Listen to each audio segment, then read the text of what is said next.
stop. I think both of us were aware of the work of Alison DeForge, so we should just not say she was like Human Rights Watch's main expert on Rwanda, who perished in that crash in Buffalo. So just, I mean, it actually, I was thinking in listening to Annika talk, I was like, there are, you know, I'm sometimes not a skeptic about Human Rights Watch. Sometimes I think like they're in the same way of like they kind of they're running to a Western beat or whatever. But the people that they have are absolutely amazing. You know, I mean, Alison DeForge was great and rest in peace. But this Annika is incredible because she basically so she came. It was a kind of a wide ranging. It was basically to summarize recent reports about the LRA killings in northern Congo and about recent.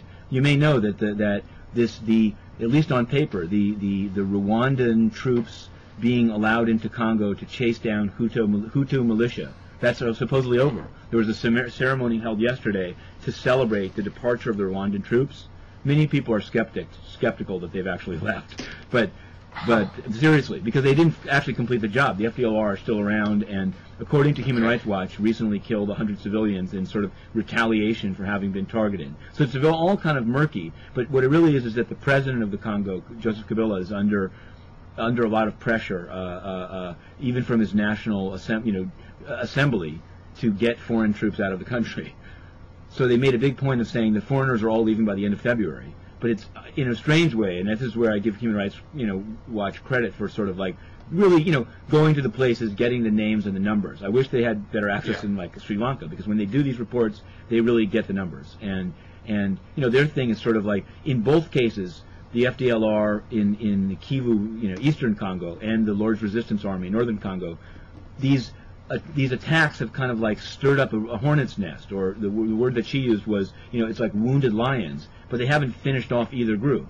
And both groups are quite vicious and sort of, seek revenge or try to like put themselves back in the news by just killing civilians. So it's hard to I guess what was great about an expert like that, I guess I would encourage you while she's here to try to get her on, because she spoke for more than an hour about just down to like the nitty gritty. She called it like the Congo soap opera, and like she's met Nkunda, she's met this guy Bosco, the number 2. There was actually, here's an ICC thing for you. There was a screening in Bunia, in Ituri, of the first day of the Thomas Lubanga trial. He was a warlord, one of the first ones now accused of recruiting child soldiers as a crime under international law.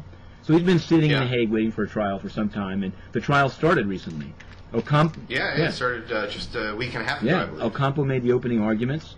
And to their credit, the ICC, as sort of a kind of like fresh behind the ears international justice people, they got a church hall in Bunia and put a big screen and wanted to screen it. And I had heard sort of a skeptic sent me an article that like it all fell apart, that some supporters of Lubanga came and that the screening had to be canceled.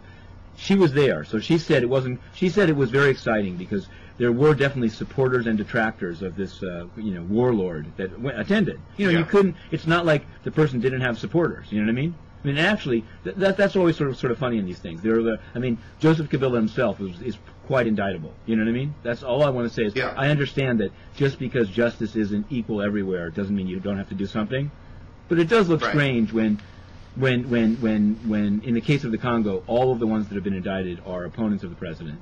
And in fact, you almost have the government of the Congo sort of, I feel like they feel they can use the ICC for their own ends. Right. Well, I don't know. I've actually been trying to follow as best I can this case, and to its credit, the ICC makes sort of they do like these video summaries of like each day's events, and included in the video summaries sometimes are sort of video documentary evidence. You can see sort of Lubanga, with the literally kids and the rifles, right? recruiting and training child soldiers. I've seen some of that footage. You see Lubanga giving orders to kids with AK-47s in their hand, and sort of singing like these sort of songs to get them and to march in unison. And it's chilling, but it's like, I don't know. It's like, to me, almost it sounds detached to say it like this, but it's intellectually fascinating to watch.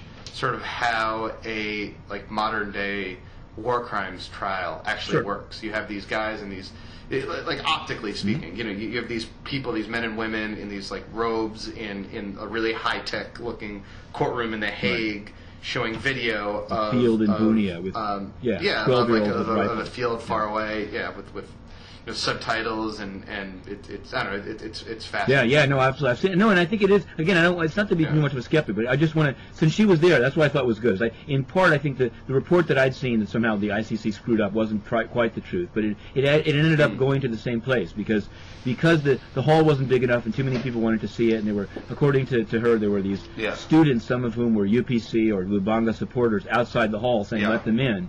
They ended up canceling the ICC, and it was the ICC was the one doing the screening. They canceled the afternoon session, saying it would be too volatile. The upshot of it was, though, is that only Ocampo's opening was shown, and the defense opening statements weren't shown, which left a lot of people in the area saying, you know, this is it's a propaganda thing. And I think what I was glad to hear from her is that it wasn't like intentionally one-sided. It's just that it didn't work out. You know what I mean? Yeah, no. But that's again why I give it. I mean, really, it was like fascinating because this but I mean, the thing about it, and this is I had traveled up, obviously not in real time when it was taking place, but these murders committed by the Lord's Resistance Army after the Ugandans and the Congolese and the South Sudanese tried to knock them out, and she said it's just in all, you know, her and Human Rights' time in the Congo, they never saw anything like it. Literally, like these guys, they did it at Christmas, I guess, to sort of try to send a message like never assault us again, or this is what we'll do. They went to churches where people were there for Christmas ceremonies and like beat them to death with sticks. They had them like calling out to so other people would come to the party, and then they killed those people. So just some outrageous stuff. And the one thing that was sort of I feel hasn't been sufficiently followed up on was this uncontested New York Times, to their credit, report that the U.S. was involved in funding and planning the assault on the LRA. And I mean, I think it probably is. If you're going to do it, I mean, I think, you know, a lot of people are saying the U.S. should get more involved in, like, you know, hunting down or apprehending war criminals. But if you're going to do it, it's crucial. I think that when the U.S. definitely like stepped back when it went awry, and I think that you know, clearly somebody screwed up here in the sense that. Okay, nobody, I mean, it probably was foreseeable that, like, the day might have been cloudy and you couldn't actually kill the leader of the LRA that day. And it seems pretty uncontested that there were not sufficient precautions taken, either by the Ugandans or we can say the UN. The UN has a peacekeeping mission, as understaffed as it always says it is. She said, from Human Rights Watch, she said the UN wasn't told about the assault until hours before it began. Which lets the UN a little bit off the hook for not being able to protect civilians, but it doesn't let the U.S. off the hook. Why didn't the U.S.? Well, what's interesting about this U.S. involvement is to me, this seems to be one of the first things that AFRICOM did. I don't know how aware viewers are, but over the last year, the United States opened a new central command for Africa called AFRICOM.